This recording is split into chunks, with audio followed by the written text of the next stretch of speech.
And given the pendency then of the district level elections, to have really tied the registration to Ghana card, knowing, as they did know, that some of the eligible Ghanaians had not been able to register to acquire the cards, and some who had registered had not been served with the cards. To say that you were restricting it solely to the Ghana card was going to be problematic. So if they can assure, together with the identification authority, if they can assure that every qualified or every eligible Ghanaian will be provided with Ghana card, then you can bring the instrument based on the Ghana card. But if you admit that not everybody has been served, not every eligible Ghanaian who has registered has been able to procure it, and that not every eligible Ghanaian who qualifies to have it has been registered or can be registered in the shortest possible time, then it becomes difficult to tie the registration solely to the Ghana card. I think that was the position, which is why we granted that window. We a majority the Union for such a man sabun. So now we no saka so edifa electoral commission crata bi odia kotom rase we mo bema mo kwan na o matimi ate abaton pesu afoforo enso ewo framante mo manfo a omo enso ntimi anto aba oguam eye santrofi lolobi akwafo ni lipe omo so benya omo rase bedwani na no e na binum so se so de sa crata kotom rase we na lolobi o so die asa na dimu na asa hwi asa na ntimi nimu eno so ntia wo se omobehwe na wo yi ede efiri ho eno na onyanfo case lato force on da kwekito na no ono so abechirim so ne wonyini se hu hia se sa akrata no ombe yi free mrashe bedwafie mu hold the district level election for one constituency after you have actually gone through the processes of electing assembly members for the other constituencies. So on that basis, the Electoral Commission has no grounds to withdraw the CI. And let me put it this way. Between the Subsidiary Legislation Committee members and the Electoral Commission, there has been an agreement that the CI will no longer be withdrawn. Because if the basis for the withdrawal has to do with the conduct of the district level election alone, then another date can be set for them 2 or 3 weeks after. And if it will mean that Parliament will have to sit some extra days, then we may have to have that conversation. So between us as leaders, we are having that conversation. That is why I asked him as soon as I sat down as to whether he has had an engagement with the Electoral Commissioner. And I hope this matter, as to whether they will withdraw it or not, will be resolved. Onyanfo case lato force no na da kwekito na no e wo mrase bedwafie na wote nkan na yedaso agina abato ho nsensemu na enra na abato commission de krata aba abonten ya krata ni mu nsem nyina ne se nyame adom a enche December bosume no ne da etoso dunkuno na assemblyman fo abato no ebetimi ahwe ne ato no kama pa ne saso nto bie na pon de ato se wo a opese ugina e wo abato mpesu ya bia so na electoral area na for manfo ugina so to so abasa assembly member no bra na befa won krata enso abato commission asoye na omode atudwa se ohwemu a nyame adom a October December bosumi no a ne de toso edunso na assemblyman fo nyina adwuma de show monsa no enkrata semu no nyina ebewu nti kobasa na wo se ehwe ne yesa to aba na yedi efoforo na omode atudwa se card na se krata aba befa no emse omaye ne se eye free ya obi abetima befa ne de ni musa wo befa na de ho nsem ne butaye so ni so nyina agusu wie na wo de ba na wa horo no baako enan na wo behoro aba no de ba so a na wo de ID card na se o passport picture mienu e de aka ho na returning officer no e ho abato mpesua na se electoral commission fo aboboa no e ho atena ye ho no na watimi de akoma ne nam so e man panifo ahwe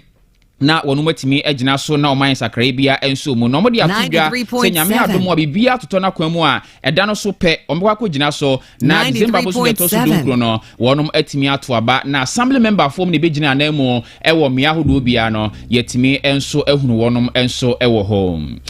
ye to ansem so de amamwane ade ani kiremo e wo eye framanta mu na rahusem esi bra omu bia kusombo da ma betwi for manfo so e wo mepe any voter regime patem ba bi no ne nyina ye monim sem na nam soma eto yensa de frɛ panipa yo no ɛno yɛ so afo hɔ nyina mahoden ho nsɛm so sɛ wo ɛna watena yɛ ɛna voter review authority VR fo yɛ akosombo nso hyɛ ɔmo ase no ɔmo di ɔmo dwuma bramra hyɛ fie mu na bɛkyerɛ Ghana fo senti a dam no yɛ ma na mo bi a mo amomanfo amane ne mo bie ama dam na betwidi afo manfo so yi ɛnam so ɛma onomunyamfo ɛyɛ Manhyia South Abaton Pesua so mra hyɛ yewura Dr. Matthew Pokru Pempe ɔno nso kɔ pie mu wɔ mpanifo ani mu a wɔde ɛtu dwa sɛ ɛyɛ no korɛ wɔn mo akasa na bie dam no ma ebetwifo manfo so na oyɛ ni amane aba ne de ɔmo gyina mo de akyɛwpa ɛde ama obubia emom nyɛ sɛ bi asɛm sie no voter review authority VR fo yi ɔmo ni de ama ɔmanfo no na aba hɔ no mo a VR fo ani abere yie pa yɛ nnuane ne yɛma hodo a wɔn akasa do musika atɔ ɛkyɛde mo ɔmanfo mo mepɛ ɛne ne mpata mu no ɛnya asɛm kuma akora na ɛbra yewura ɛyɛ napo ɛkasa wie no ano ɛna onimnyamfo ɛyɛ Samuel Kujeta block ayɔ no ɛna mepɛ abato na sɛ mepɛ kuro no ɛhyɛ na se ɛwɔ North Tongu Abato Mpesua so ɔsɔ na ɔsimiru adaro ma sɛm aka no wonim de ɛwɔ no ana ɛsan sɛ me ɛna meyɛ mrahwedwani a akyɛdeɛ bi obi de bra me manfo bia mesu ne besie na menim da sɛ mo abrɛ niema na menim ka sɛ VR fo mo mfa mo konku ba akokora amrɛ me sɛ me nkyɛm fa ma me manfo nti asɛm aka no kɔ na sa abrɛ bi ne nhwɛ mu bia ɔsɔ kɔɛ no kɔ na kɔɛsi sɛ asɛm we ɛyɛ atrosɛm ɛna wɔka de kyerɛ Ghana fo. I was never invited to any meeting. I challenged the minister to provide one name, one member of parliament who was consulted, who attended any meeting regarding this village in the affected areas. My colleagues are here. Not a single member of parliament. Not one. Look, we have had enough. We are down. We are traumatized. We have lost everything. The last thing we will countenance are blatant falsehoods. We will not accept it. Another falsehood is that VRA is sharing relief items and that members of parliament have received their share. When? Which member of parliament has received shares of relief items? And such a dangerous statement for our constituents to now come after us. To come after us. As I speak, as member of parliament for North Tongue, the most affected constituency, no VRA official has given me relief items. Even a grain of rice. Not a grain of rice, not a bottle of oil. I am also totally appalled that in this entire statement, there has been no mention of resettlement. How long are my people going to live in schools? Look, the inhumanity, the indignity, Mr. Speaker, pardon me, the indignity that people are suffering, are going through. 85-year-olds, 95-year-olds, we all have mothers, grandmothers. Those of us here, will we accept to live in a classroom even for 2 hours, for 3 hours? Why is it taking government so long to announce a resettlement policy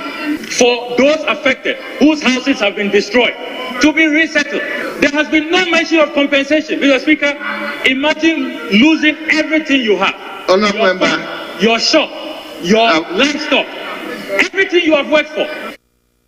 Onomonyamfo Samuel Kujeta block na ne buafuo sa tro ena napo etwa de kyerɛ Ghana fo. Na yɛda so mra sɛ fie mu National Petroleum Authority wɔmo ɛna ɔmohwɛ sɛdeɛ petrol bo yɛmfa enye na wɔne nyumeku ɔmotɔn no so hyɛ ne bo obi petumi krata no no so ayebia wɔmo ana hwɛ etu ho anamo nyinaa na ɔmo ɛde mra foforo akoto mra hyɛ mu a ɛbɛmo masesa ɔmo adwuma no mu na ma sɛ Ghana sɛ yetu petrol ɛwɔ memu a ɛho dwumedie ne Ghana ma de hye wɔmo nso betumi anya emu ɛkyɛfa na bra wɔde semi to mra hyɛ fie mu nyamfo samo atachia ya akɔ mra hyɛ mu a kɔnti ana apamfo a ɔmo na hwɛ dwumedie so ne da no wɔde ɛto edwa sɛ hia sɛ National Petroleum Authority mra edi ama ɔmo no ɛsesɛm oniemu mutumi sɛ ye petrol ho adwuma bia o Ghana memu a enkoba sɛ sɛbe amanone adehye ahoho na ba Ghana me abɛyɛ adwuma no na ma adehye nso inya ɛso emfaso no nso nti ɛho mmra no ɔmo akan no de ɛtoso mienu a sɛ mmrahyɛ badwafo gitumu a na kyerɛ sɛ ɔmo bɛhyɛ mmrai emu ekena enso ara eno no onyamfo atache ankasansei eno de tudwa. Honorable Speaker, we are in no doubt that there's a problem with Act 691, the National Petroleum Authority Act, and that problem is spelled out clearly at paragraph 6.2 of the report. And I wish to read. The committee noted that the main purpose of the bill is to implement Ghanaian content and Ghanaian participation policy in the downstream petroleum industry. This policy requires NPO to promote, monitor, and force Ghanaian content and Ghanaian participation in the petroleum downstream industry. Honorable Speaker, this is the purpose of this bill. Our recommendations are captured at paragraph 8.0 of the report. I'm grateful for this opportunity. Yes, Honorable. You are a member of the committee, yes. Yeah, Mr. Speaker, I rise to support the motion and the report solely, and in doing so, I will want to state that the National Petroleum Authority, as the regulatory body, needs to be, its enabling act needs to be updated to take cognizance of new trends in the industry, and particularly with the emphasis on Ghanaian content. At the conclusion of the debate, the question is all in favor of the motion. Say aye. Aye. All against it. The ayes have it. The motion is carried.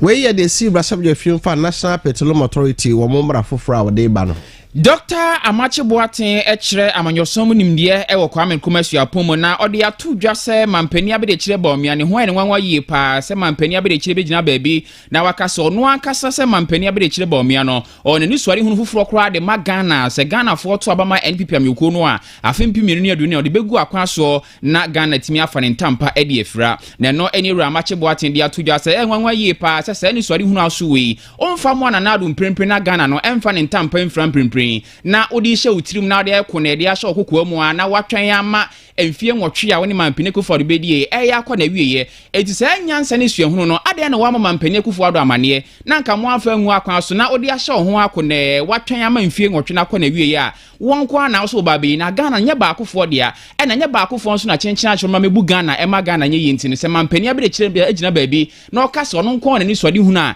ebebo ma Ghana timi agina yi a na ne ho aye ne wanwa yi pa yewura Dr. Amache Boatin.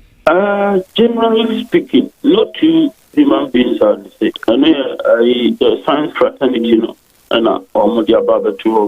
there are several distinctive features. Certain even twins, identical twins, apart quality, fingerprints, bodily odor,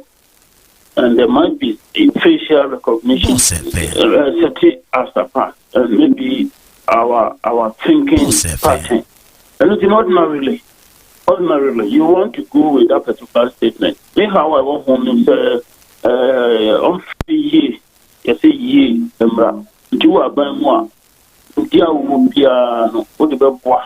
say a buying and she say every 2 years. And I expect you to say,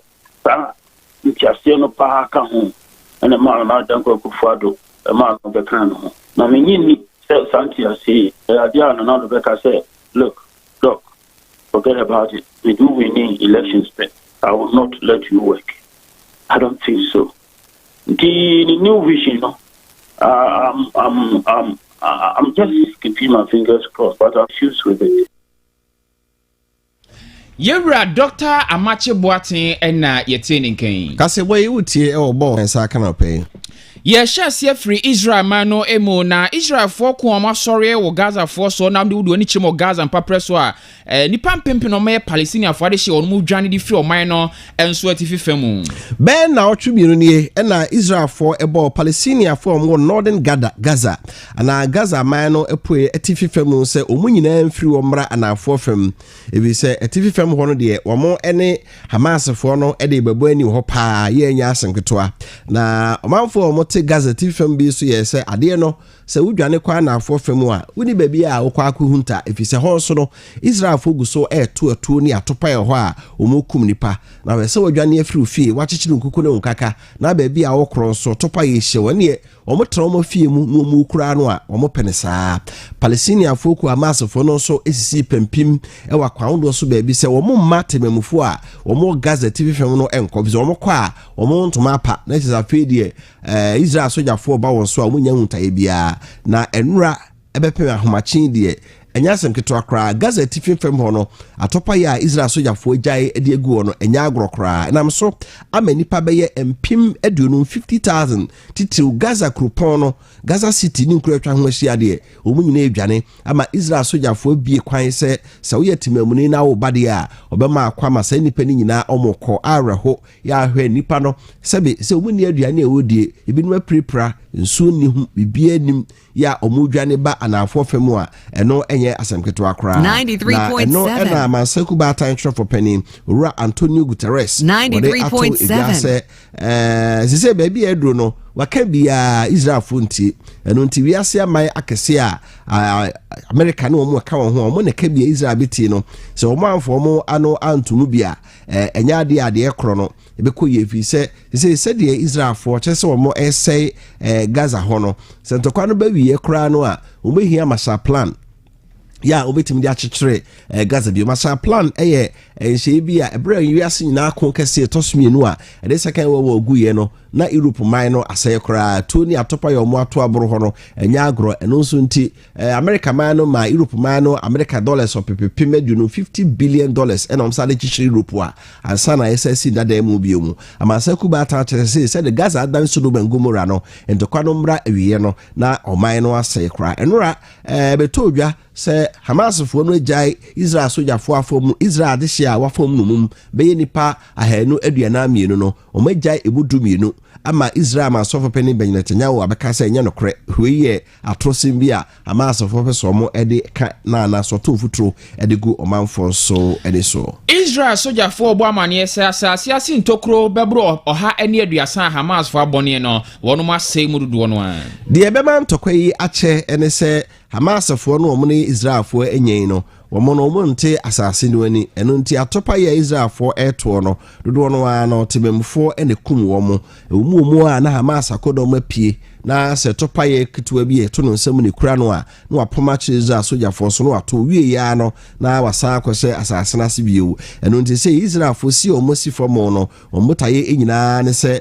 baabi a Israel Palestine Hamas fo tututu asase ase ntokro ye underground tunnels no ɛno ɛna ɔkɔpɛ ekyira kwan na wahunu baabi a ɔmo ɛwɔ sɛbɛ ya otumi sɛe ni nyina de a na kyerɛ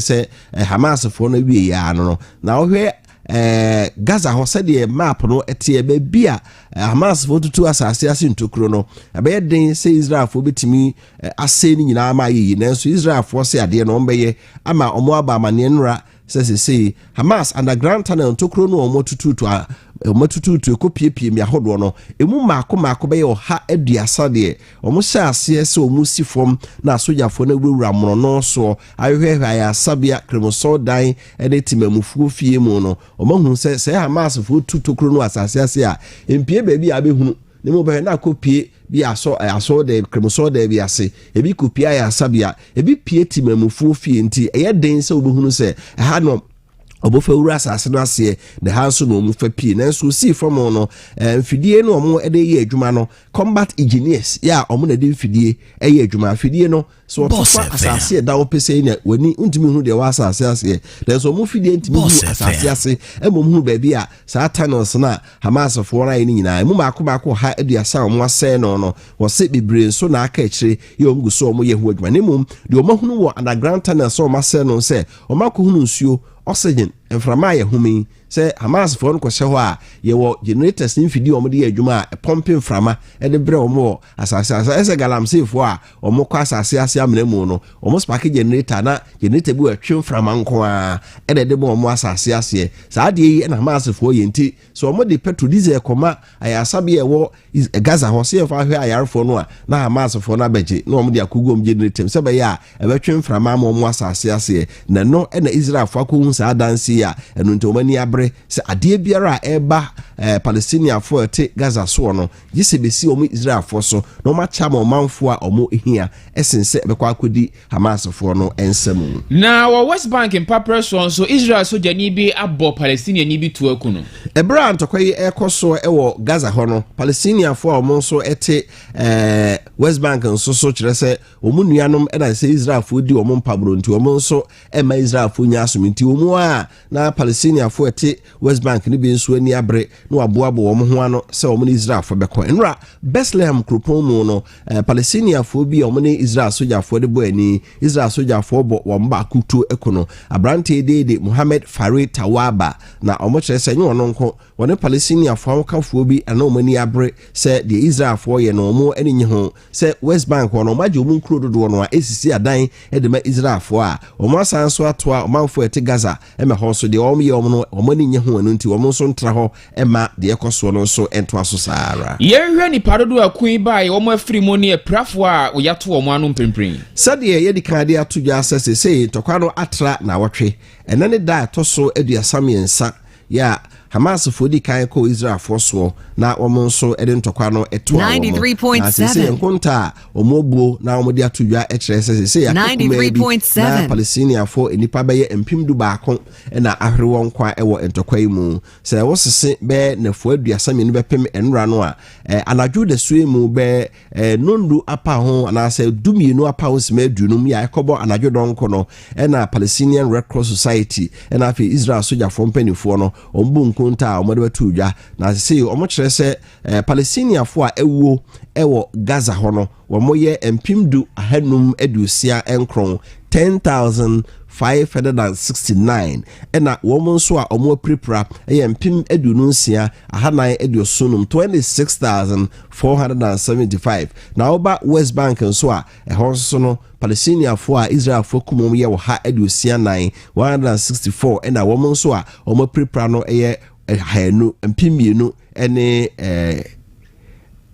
oha 2,100 oko Israel mano afemu nso a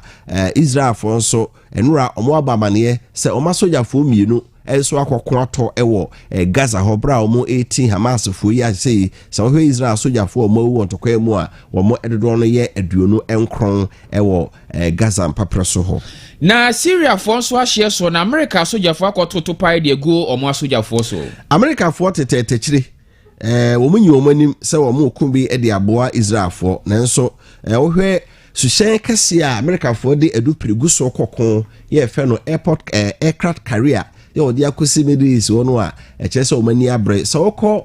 kurukase bi de Eliat ya eda Israel Egypt she so a America fo de omedu prekase de B-52 bomber edu pra topa ye di gumu no nyagro omne ba akwa akosi wo ena topa ye gumu no ma edi asiwa mo ewen Israel ene Egypt she so ena sushen kase nso a du pre ne akodi nye kumagumu egumede esi epo kase no so a omo nso hwe de ekoso ne nra America soja for HSS Syria for enso ani abre ya sei omakwaje moa ede afri Iran ho epomop matopa ye so obetubi ede amane Israel for eno nso nti sede amansa kuba ta mrate no so wonso maybe epeso ototopa ye ba wo so a ontra wo mu medi wu ansa na de obe waye udi ne hunkan a wutumi smart pie bi ko ekose ne niema ebubu na pre se ye unya hode kra ma so nti nura America fo kire se adanse omanya fa Iran ma na kode a omode bo Syria fo nti omo so smart pie smakro bi ama akọ Syria ho ama baby omwase omumfidie ewo share da Israel ni Syria fo ntam ye friend Golan Heights no akose Syria fo no eniema nyina afi ye kwa America mamu na Republican manyokuo no ni pennum yo mpeso mo pre ehim frank amamanyuko no omodi siani ye omo hwede obedi nkonim ewo mu Republican for the opposition afem na omani abro se Donald Trump kutwe mfie 9 pe na wosan kutimi nya mfie nwotwe na nso anye yi a ombekọ no masa akodwo makonwa bio na sabro mguso omobo ntoa sebe ye ombehunu nipa obetu franka amamanyuko no omampenda da Donald Trump so bekọ akansi no bio na nso se wono court nsemu a ya ne komu da bia da se na da age te court saa na se nipa num na yi wanti ya ubia peso franka edema Republican amanyuko no enipa mu bi eye owura Ron DeSantis ono na oye governor amrado yo Florida manta no eso Sarah enso na afoforo bi etese New Jersey kane amrado heso ra Chris Christie na afi mpanifo foforo nso a omu baako eye mrahwedwani ewo America memo Senator Tim Scott wo mo nso ka ho bi enra wo mo de si ani a Miami eho no mo ebodwa na omka so bia meche no bobre na wonka de daachi bia di America akonya kese no ema no a obetimi enso so egina so na won so ayenhye pade aboa oman no na enura debate a omoye no dodo no akọ ekugina ntokwa ekoso ewo Gaza ya Israel for edin tokoya fron wo mo na no na mpanifu ekasa no obi asem a oka ene se baabi edro no wi ase nyina baabi e ho hye mede esi afem ho so yi ho firi ho a baabi asomdwo ho ntokwa nketenkete esisi mi awodo Somalia ne Mali Nigeria mo de yenketo anemu mede esi wo de se nye Syria na Israel ne Palestine Israel for ne Lebanon Iran ne ade ti say no de omohunu ene se wo se wo mo yenhye pa ebeboa ma ewiase nyina betimi atrase na afi Israel ne Palestine for ntam ntokwa ye Iran Lebanon ene Syria for so de omho gibu bie no o betimi so campaign fo e kasa no obi a kire de ono obetimi aye ya ogidi se betimi ede asomdwe nso aba saa pono mu fi se ntokwa bi asi wo pe na ebi akugina we mu achi na efufro nso akugina we achi a emfa asomdwe enso emma afi penifon bi enso ekasai ura the Santos of Florida amrado no okasa ede eto edwa se America for chichu public afo se omonsai enkofa Donald Trump ensan so emfa no emabie mu fi se Donald Trump sa bedi wo manimu a ahwe ye omesan so atena opposition na afi mashaboja penifo ye omkasa ba kon so ede to dwa se wono de wota Israel for echi denden emwo bi e wo se America man no ede ma Israel man no se be ya omonso betime nya ahoden na ebre biara omonso betime gina brand ayo omadwuma yie no ometuma around the Santos ye amrado mo Florida no wono eno wode etudwa se Israel man pani Benjamin Netanyahu e wo se America fo piano na wotumi nso wie adwuma wo ye ewo Hamas fo so Gaza no se be ya asomdua mapa enso betimi aba epono emu kasebono esi Yemfa sida Emma Bonsra Heba Center Omada Roma